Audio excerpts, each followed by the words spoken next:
Greetings, Internet. This is Alex Martinez again, doing kind of a new segment of Wind the Truck. I'm sorry I've been away for so long. My computer has actually been having a couple of problems lately with the fact that it had fatal errors every day. So I apologize for that, and I'm really sorry, guys. I haven't been online, or I have been, but I just haven't been uploading anything. My old computer kept freezing on it, but the good news is I got a new computer, and it's the one that I'm actually shooting a video from now, and it's a pretty sick iMac, I gotta admit. So yeah, I now have an editing bay. I have something to go ahead and edit my videos with. I have a webcam now, which is great.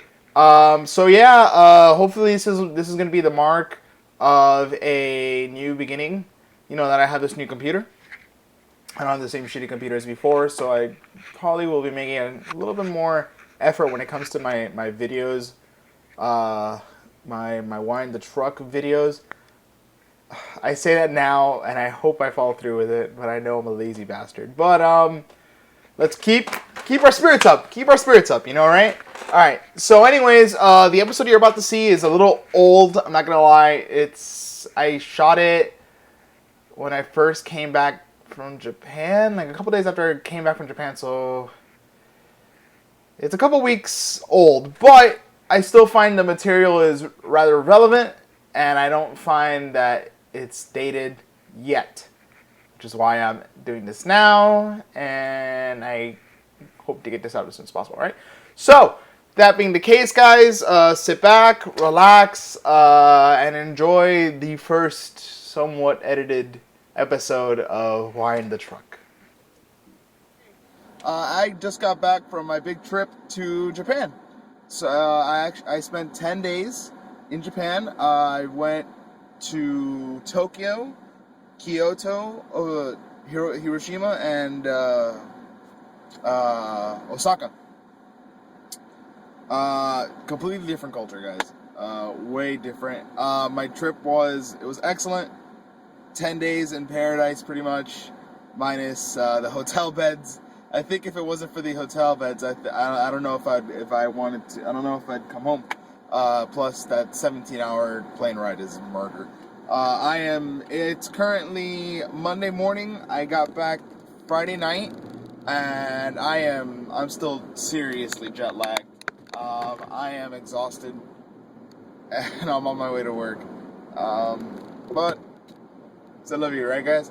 Anyways, I wanted to give you guys a couple little tidbits. I know I've got a couple questions that people have been wanting me to answer, and I'm sorry. I'll try and get to them next week, if only because I am so busy. Not busy, but today there's a lot of things I do want to discuss. Now, first thing and foremost, you'll notice I'm in a different car today. I believe I said this before, but my last car was actually a rental because my actual car was in an accident. This is my actual car. It's a Benzo. Believe it or not, it actually still has stuff wrong with it and needs to be fixed, but that's not important. What's important is that's the reason why I'm in a different car today. But getting back to the big point of the show today, which is Japan. From an anime fan's perspective, it's a completely different game. Get some different lighting in here. It's a different completely system. Akihabara, which is as some people might not know, Tokyo has a part of the city called Akihabara. Now, what Akihabara means the electric city. It's a part of the city that started as a parts market of sorts for electronics after the war. Now though, it's an anime and a gamer's paradise because pretty much only thing that exists there are video game stores, manga stores, anime stores, and maid cafes. And for those who don't know what a maid cafe is, It's basically somewhere that mostly guys go to, and there's a lot of there's waitresses there who act like maids, and they call you their master and stuff. It's big in Akihabara. I personally myself was a little shy to go in there. I don't think I could stand going in there and have some Japanese woman saying that, calling me master and shit. I know it's a fantasy for some guys. I don't know. I think I'd be a little shy about it. But, you know, video games are a big part of that are a big part of the culture there. Now, I did get a chance to do a bunch of things that I wanted to do anime-wise and video game-wise. Anime-wise, I got to shop at a bunch of shops. I found...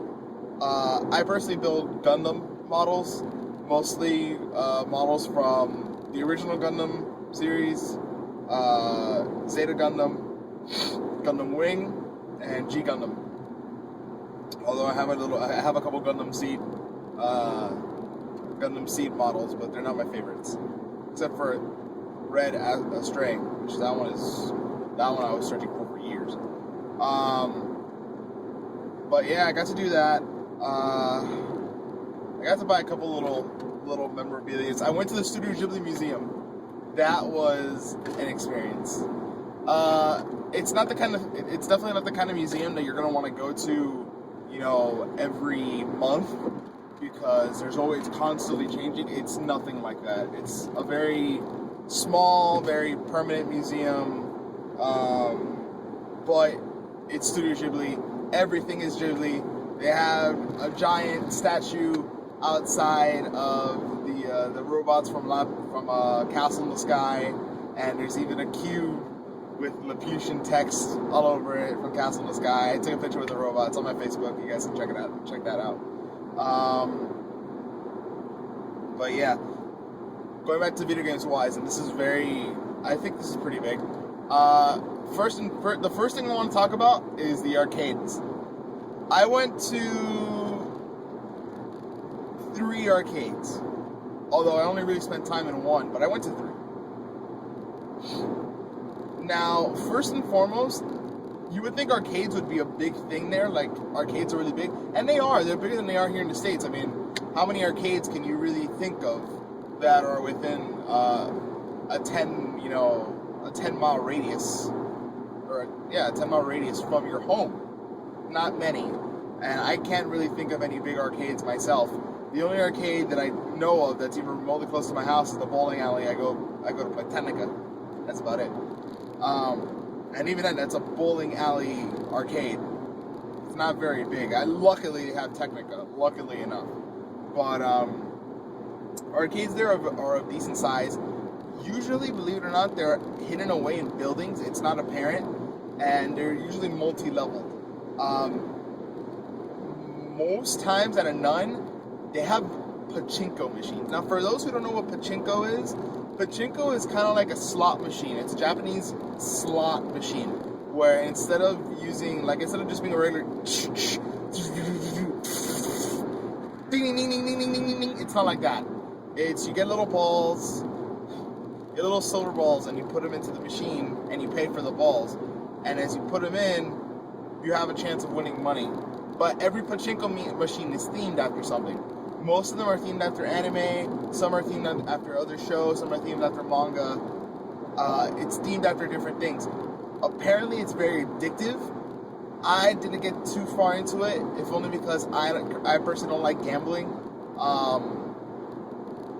It's not a morality type of thing. It's just the kind of thing where I'm not going to get a thrill out of it, and most times out of not, I'm going to lose my money. So I don't care to gamble.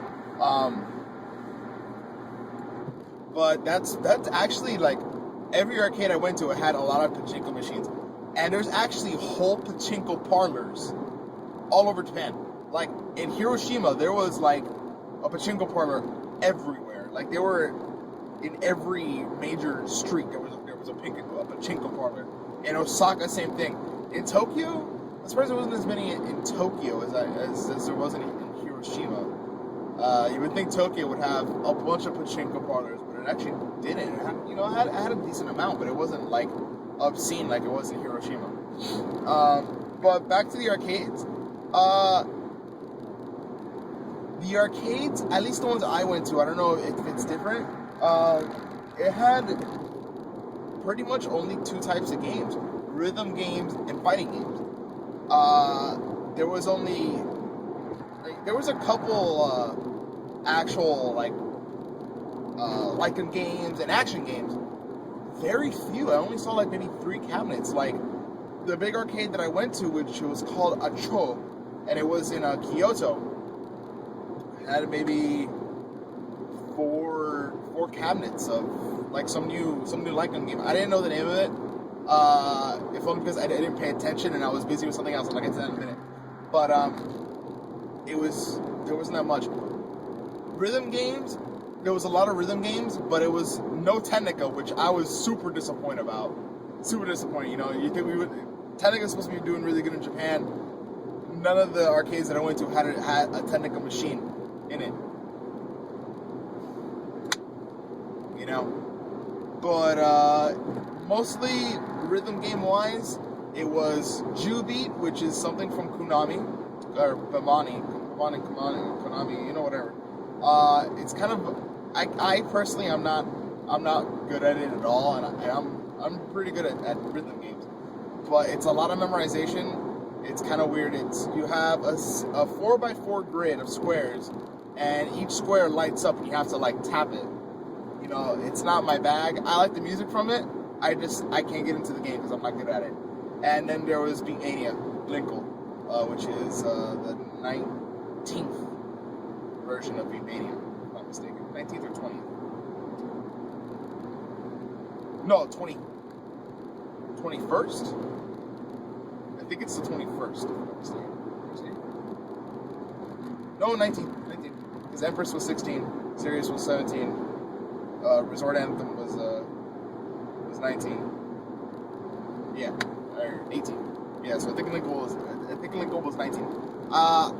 I used to play Beatmania decently, but I stopped playing after Technica came out because Beatmania is hard to learn, and if you don't practice constantly, you're gonna lose it. So I kind of gave up on it. I still have some skill, but I'm not anywhere as good as most people are. And pop music, which I never got into pop music either. But the good thing that they had was, oh my lord, so many fighting games and so many good fighting games. Like there was, first and foremost, no Marvel vs. Capcom. No Marvel vs. Capcom. And I know there's a lot of people out there like, oh, Marvel vs. I don't give a shit about Marvel vs. Capcom that much. Like, yes, I enjoy Marvel vs. Capcom 2. Whatever about Marvel vs. Capcom 3, I didn't really care for it that much. Boy, it's not my favorite fighting game. It's really not. But they had Capcom vs. SNK, which I think is a far better crossover. Capcom vs. SNK, Capcom vs. SNK, or Capcom vs. SNK 2000, and Capcom vs. SNK 2002, which 2002 is one of the best fighting games ever. 3 different versions of King of Fighters, Melty Blood, Super Street Fighter 4 Arcade, Super Street Fighter 2 Turbo, Street Fighter 3 Third Strike, Blaze Blue Continuum Shift 2 with Relius Clover in it, Persona 4 Arena. Oh my god, fighting game paradise. I loved it. Oh my god, it was so good. The one thing though that I've noticed about fighting games over there is that in America, whenever you play a fighting game, and every fighting game is competitive, you're always standing next, shoulder to shoulder with somebody, and that's good and bad. It's good and bad. Main reason it's good is because you actually see your opponent. Main reason it's bad is because of counter picks.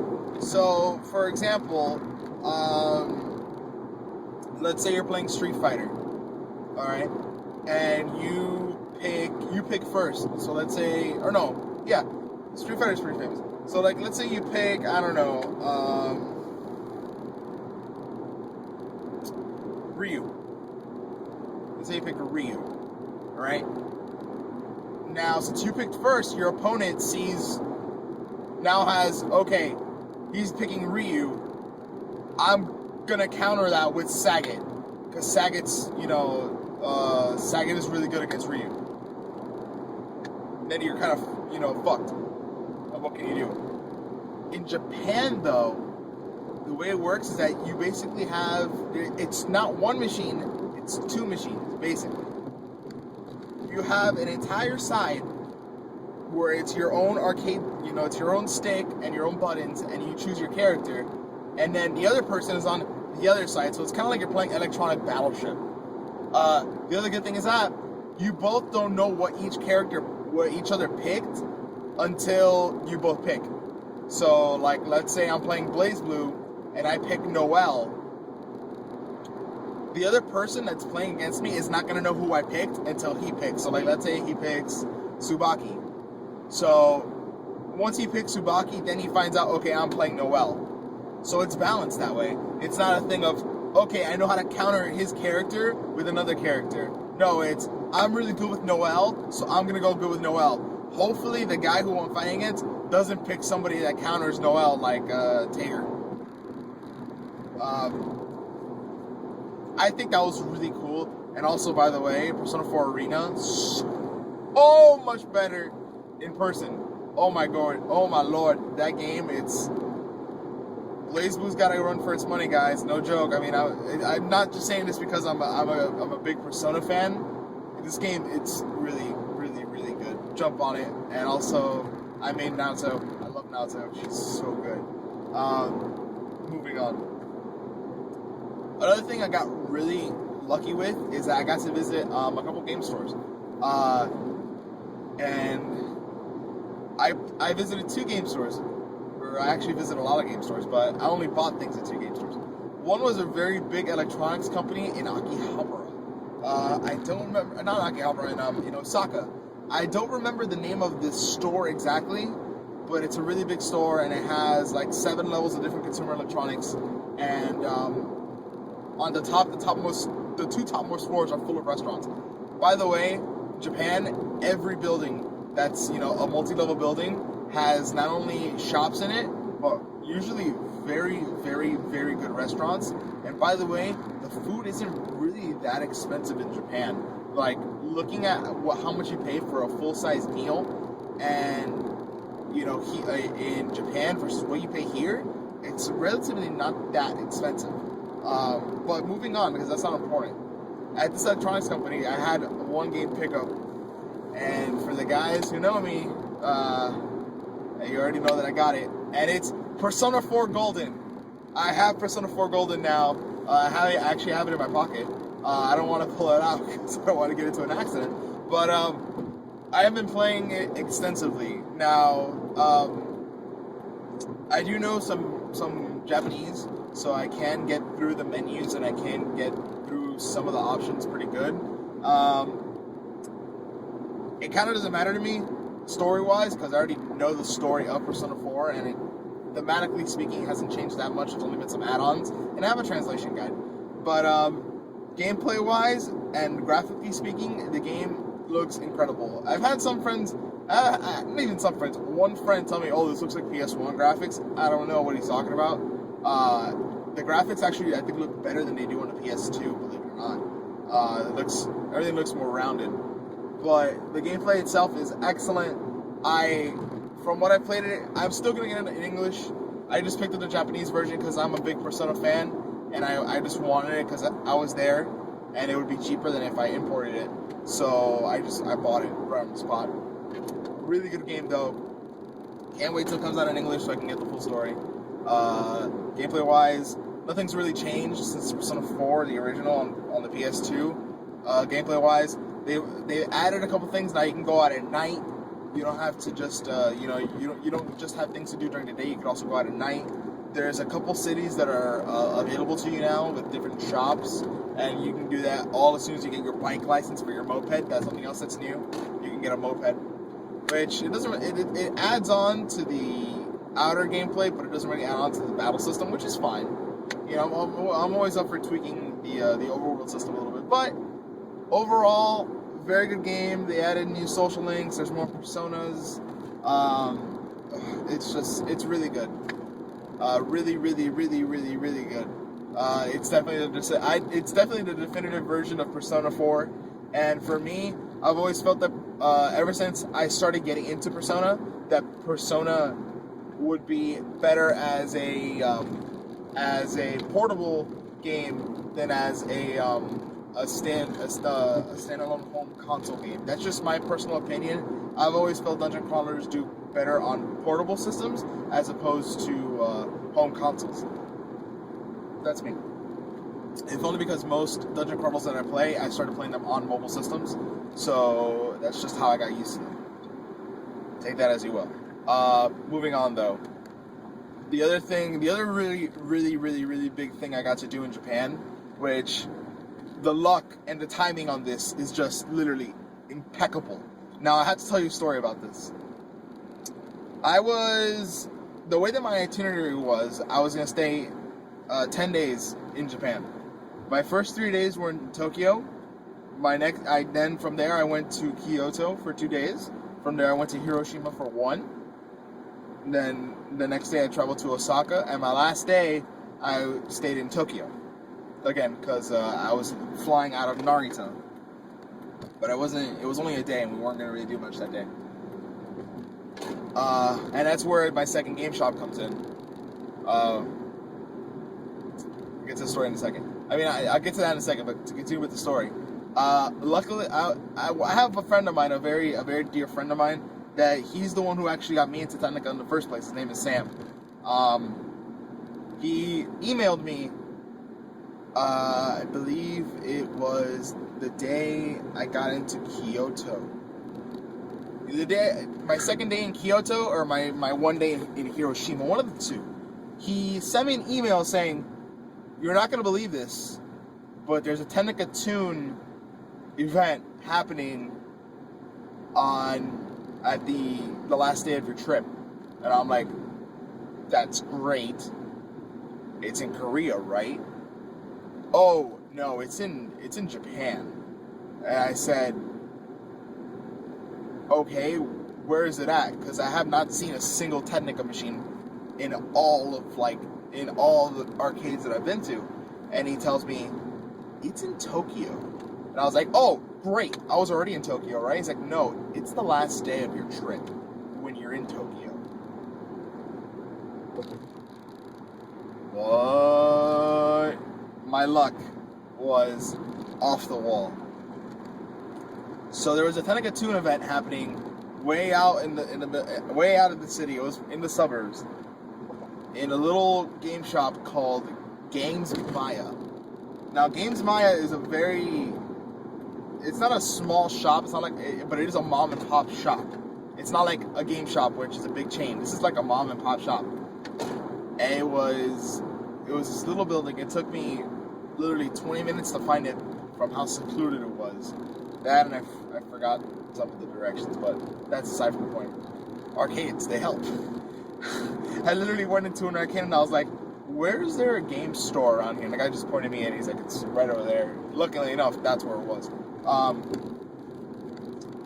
But yes, there was a Technica Tune event, and yes, I played Technica Tune before it comes out anywhere.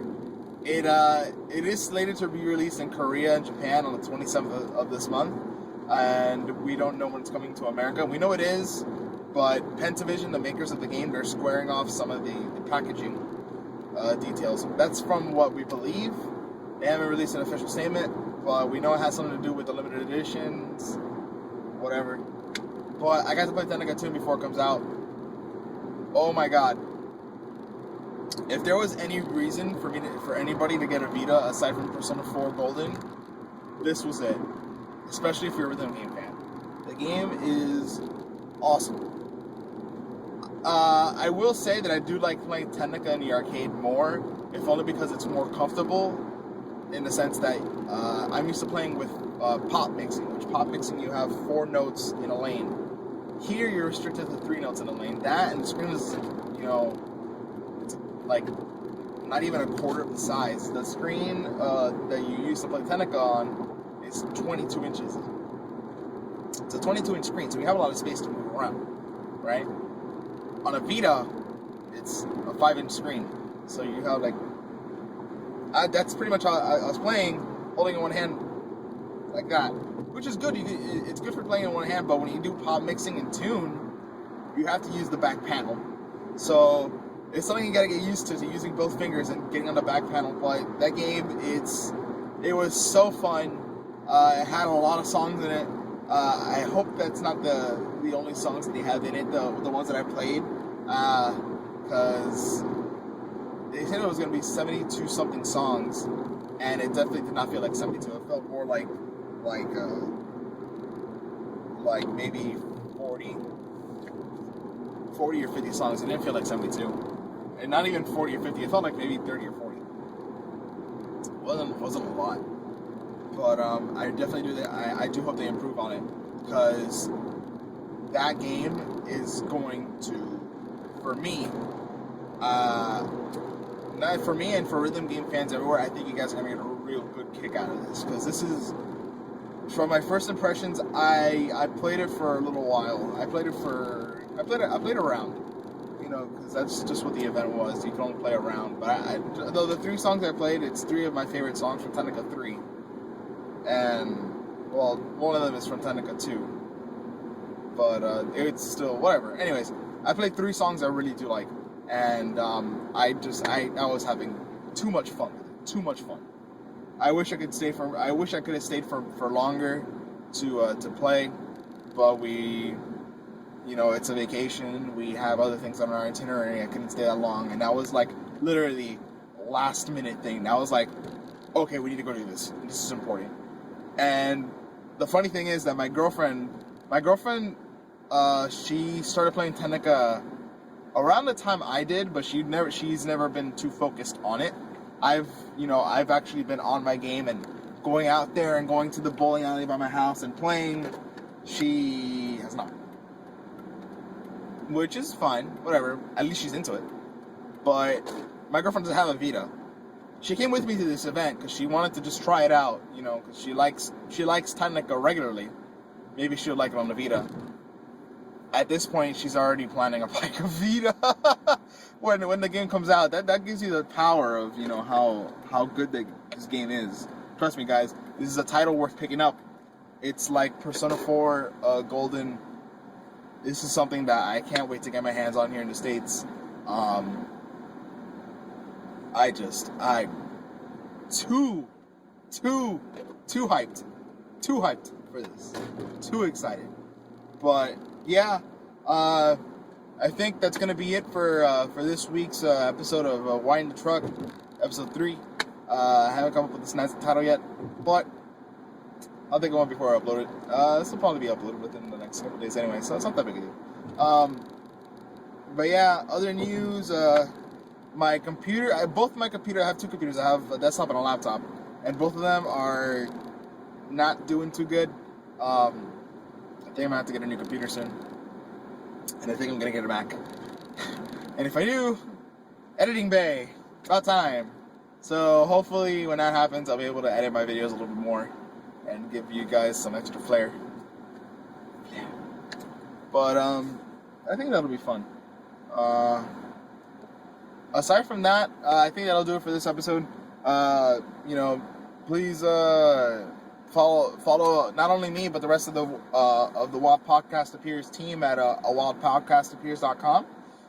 Be sure to check back every week or so. I'll be trying to keep up with the show a little bit more now that I'm back home, and I have I'm not going around with my head like a chicken with its head cut off trying to get ready for my trip and school and all that other crap. But yeah, I'll be trying to update it a little bit more. Check back every week. YouTube.com/AlexChino55, although I would imagine that you know that since you are watching the show on the channel, right? Anyways, yeah, YouTube.com/AlexChino55. You can reach me at Facebook at Facebook.com/AlexChino55, and giving out my PSN. My PSN is Wind Angel Koiji. That's WINANGEL KOYIJI. If you guys want to challenge me in Persona 4, arena, hit me up. I'm definitely up for a challenge. I need to get better with Naoto, even though I think I'm doing pretty good. I've kicked some guys' butts. You know my online scores could tend to be a little better. But if you guys want to hit me up for a match, I'll be more than happy to take you on. I love a good challenge, and I love playing Blaze Blue. So if you guys got Blaze Blue, happy to challenge you in that too. So yeah, hit me up, guys. Thanks a lot. Thanks a lot for watching. I appreciate it. Sorry about the wait, vacation, all that jazz. And take care, guys. Have a nice day, all right? Peace.